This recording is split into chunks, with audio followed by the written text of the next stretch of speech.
So, if you were born sometime between, say, 1976 and 1985, you're part of this really specific, unique little group. You're not quite Gen X, but you don't really feel like a millennial either. You, my friend, are a Xennial. And today, we're going to dive into the pretty unique psychology of your mind and why you have a kind of brain wiring that will, and I mean this, literally, never exist in human history again. Does this sound familiar? That pit in your stomach, that absolute dread, knowing that if you missed your show, well, that was it. It was gone. Poof. No streaming, no catch-up. It just vanished into the air. That feeling? That was a core memory of an analog childhood. Or how about this one? The sound of an old landline, a real phone ringing. Part of your brain still gets that little jolt of excitement, right? A memory of connection. But now in our world, an unscheduled call, it feels like an invasion. That weird conflict you feel, that's central to being a Xennial. Okay, so what does it even mean to be caught between these two massive worlds?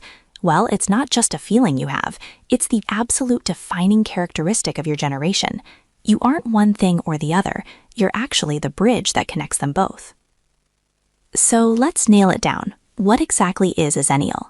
Simple. It's someone who grew up with mixtapes, payphones, and actual physical encyclopedias, but then came of age right as the internet just exploded. You seamlessly adopted email, AOL Instant Messenger, and eventually smartphones. You've basically lived two completely different lifetimes before you even hit 40.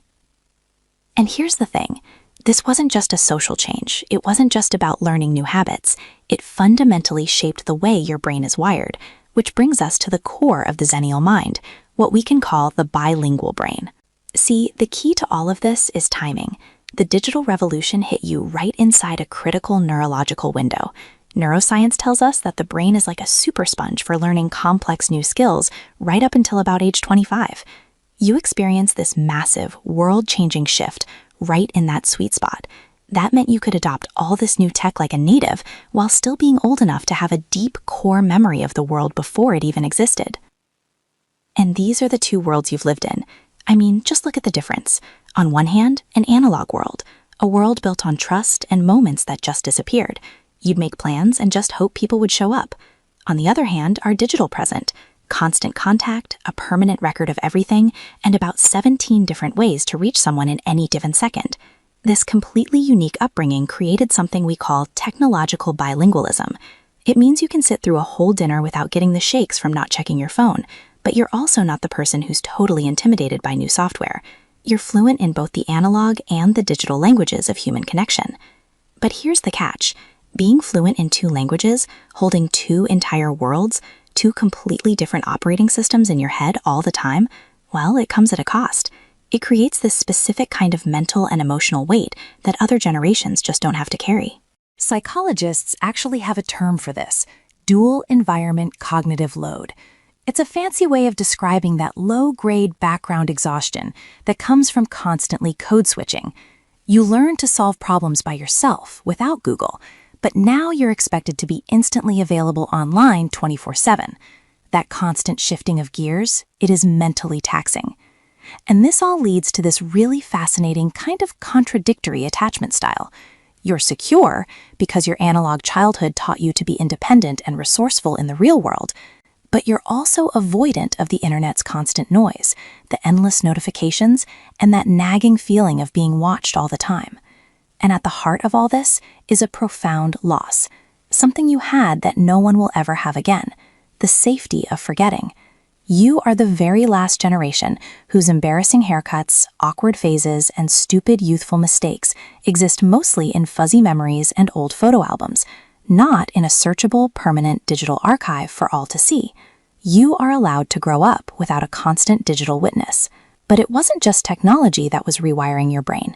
Another massive event hit you at a critical moment, and it shaped your psychology in a completely different, but just as powerful way: the economy. I mean, just think about it. Right when you were supposed to be building your career, laying your financial foundation, the 2008 crash happened, and the entire world economy just collapsed. Experiencing that kind of deep instability during such a formative stage, it leaves a permanent scar. It hardwired your brain to be deeply wary of risk and always concerned with security. So what this does is it creates this powerful paradox inside you. You have that cynical, tough, all figured out myself self-reliance of Gen X, which was born from that economic trauma. But you also carry this memory of the early internet's optimism, that feeling that anything was possible, which is a key millennial trait. You're this incredible blend of pragmatic skepticism and hopeful innovation. So you take all of this, the analog past, the digital present, the economic scar, and you put it all together. And what you get is your greatest and maybe most exhausting strength. You are the bridge generation. You ever feel way older than you actually are? There's a name for that feeling. It's called chronological exhaustion. And it's not about your body aging. It's the deep soul-level fatigue that comes from the constant invisible work of being a translator between two completely different ways of being human. And you know exactly what this work looks like. You're the one explaining social media to your parents, and then turning around and trying to explain a world without social media to your kids or younger colleagues. You're managing teams of people who've never known a world without the internet. And yeah, you are the default tech support for your entire family. It's constant, and it's demanding work. Okay, now this is probably the most important thing to take away from all of this. That exhaustion you feel, it isn't a sign that you're failing or broken or falling behind.